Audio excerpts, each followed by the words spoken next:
Hello everybody, welcome back to the 3D Critic channel.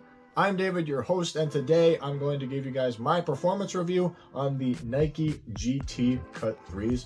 Now, starting off as usual when it comes to the fit and try on for this shoe, it was really nice when it came to the length and the width of the shoe. It was really nice and one-to-one overall, and there was some flexibility for your feet to move around, so it was really nice overall in that criteria. However, I did have to go down half a size down based off of my true size. So as far as sizing is concerned, if you are a narrow foot, go down a full size, and for wide footers, go true to size as usual.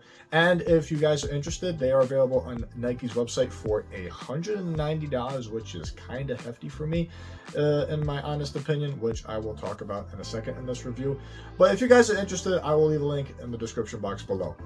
Now, when you get into the traction, initially the traction needs a little bit of break-in time because I started to slip a little bit when I started playing in these. But once you do, this really aggressive herringbone traction pattern that you have has a gritty texture to it that feels like sandpaper initially, and the grip is absolutely superb on a clean court. When it came to the lateral movements, they were super quick, going from side to side and trying to get open, and vertical movements felt effortless. When it comes to the hard stops, you really stop on a dime, and you have a super quick first step as well, which I really enjoyed overall, and is overall a really quick shoe.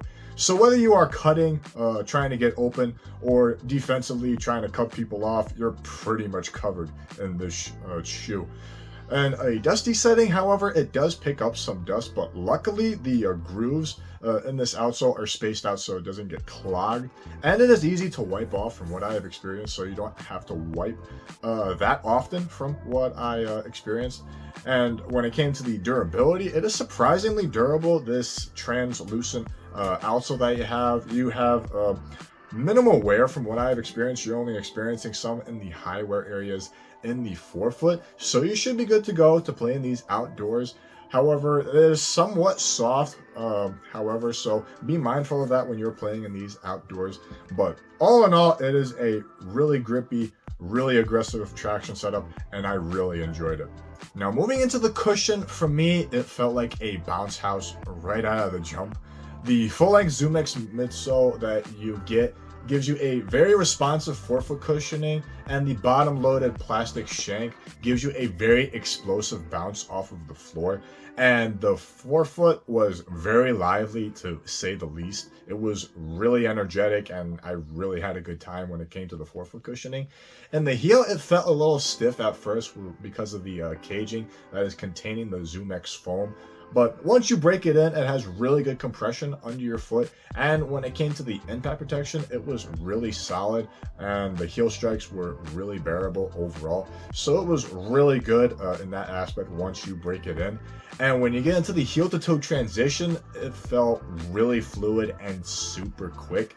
Going up and down the court felt super easy in these, and the shoe itself is very light, and you get up to speed instantly in these, so it was really nice and really quick.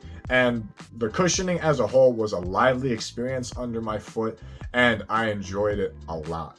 And basically, to sum it up, it is a legit bounce house overall. Now, when it comes to the overall material choice in the GT Cut 3s, they are very lightweight and comfortable, to say the least. The panel textile materials that you get in the forefoot and in the midfoot going all the way back to the heel are thin, rigid, but flexible. So there's no pinching in the forefoot.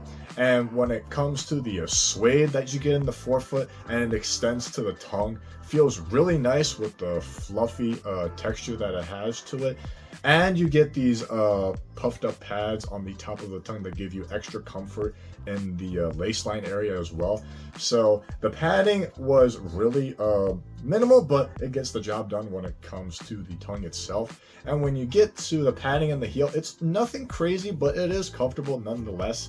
And when it comes to the overall aesthetics, it looks all right with the suede material that you get in the forefoot and extends to the tongue. And you also get a little piece of suede in the back in the heel section. And along with the stitching and the cables that you get in the forefoot, It's pretty decent when it comes to looks, but at the same time, it looks like someone went a little crazy with the hole puncher and there was just a bunch of holes all around the shoe. But overall, it's actually pretty decent, but it looks kind of cheap overall considering that it is 190 bucks. But overall, I can't complain, and it does its job as a whole. Now, to sum up the lockdown in the forefoot and midfoot, you're pretty much not going to go anywhere. The one-to-one fit that you're going to experience in the forefoot ensures that you won't move at all.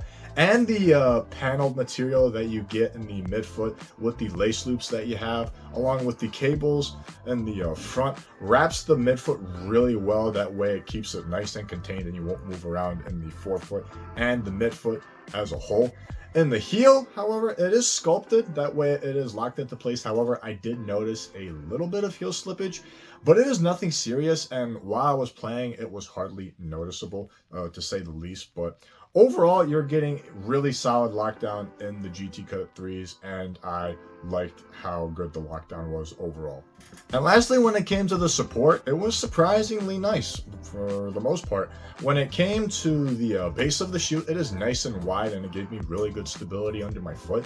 When it comes to lateral support, you're going to get this really nice sloped midsole in the forefoot with some plastic in the forefoot that wraps on top of the midsole and into the materials. That way you don't have the materials give out when you're doing lateral movements and stuff like that. On the bottom, you are going to get this plastic shank in the midfoot that extends to the forefoot that gives you really good torsional support, and it is really rigid overall. That way it has really good balance inside the shoe as a whole. Also, you get really good heel support, surprisingly, with the internal TPU heel counter that you get. And I was surprised mainly because of the base of the shoe getting slimmer in the back, but I didn't experience any instabilities in the back half of the shoe, and the overall support was pretty good, and it got the job done for me as a whole. So to sum it up for you guys, this is a really solid shoe in my opinion, but when it comes to the price tag, I don't really justify how expensive this shoe is overall, considering that you're going to get more premium materials in the LeBron 21s for only $10 more, mind you.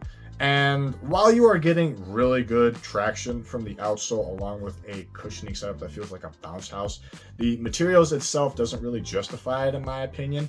But once these go on sale for like the $150 mark, maybe less, it is absolutely worth it, and I would absolutely recommend it at that point. But for $190, I wouldn't recommend it. If you really like this shoe overall and you want to wait out on the sale prices when it comes to the GT Cut 3s, I would absolutely wait for that, because it is a really solid shoe nonetheless, and it is really light on your foot as well. So it was really nice, and it was really exciting to play in overall, and it was very energetic as well. And at the end of the day, this is my performance review on the Nike GT Cut 3s. Thank you guys so much for watching. Leave a like if you enjoyed it. Comment down below on what you think of the GT Cut 3s, any experiences that you have had with them so far if you guys had a pair, as well as your thoughts on the budget version of this shoe, the GT Cut Academies. Feel free to comment down below if you had any experiences with those shoes as well, and see if they're comparable in my personal opinion. And if you have any other questions, feel free to comment down below as well. If you want to stay up to date with future videos that I'll be posting, hit the subscribe button down below, and it will greatly support the channel as well. And if you want to stay in touch with me via social media, all that information will be in the description box below as well. I hope you guys enjoy this video. I hope this was beneficial to you guys. And until next time, keep shooting.